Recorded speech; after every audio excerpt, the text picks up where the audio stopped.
ఇవి ఇవన్నీ ఇష్టమయ్యాయే కానీ లోకసాక్షి కర్మసాక్షి అయిన ఆ భాస్కరవన లబ్ధుడు కర్ణుడు నా కొడుకు అని చెప్పుకునేందుకు నీకు మనసు రాకపోయిందా తల్లి? కనీసం ఎవడో దిక్కులేని బిడ్డ నాకు దొరికాడని నీ పెద్దలకు చెప్పి స్తన్యమిచ్చి లాలించి ఉంటే నా బ్రతికిలా నక్కలు పీకిన కలేపరమై ఉండేదా అమ్మా? అమ్మా, దుర్యోధనుడే లేకపోతే ఈ కర్ణుడు ఈనాడు నీ ముందు నిలిచేవాడమ్మా. ఏనాడో ఆత్మహత్య చేసుకునేవాడు. రాజ్యమాతనిదేనా రాజరికం నాదిగా తనుల గౌరవ సామ్రాజ్యాన్ని నిలమని ఒకటం లేని మహాధికారాన్ని నా మస్తకాన ఉంచిన ఆత్మీయుడమ్మా నా సుయోధనుడు.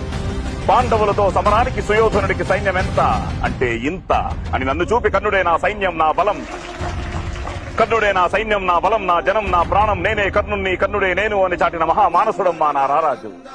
తన భార్య కొంగులాగిన నా తొందరపాటును కూడా స్వీకరించి నా పక్షాన భార్యకు క్షమాపణలు చెప్పుకున్న స్నేహమూర్తమ్మా నా గౌరవాన్వయుడు. అటువంటి రారాజుని విడిచి ధర్మజుడితో చేయగలిపి నెయ్యాన్ని కయ్యం చేసుకునేంత మందుని కాదమ్మా. ఇకేదైనా అడుగు కోరుకోతలు నెరవేర్చి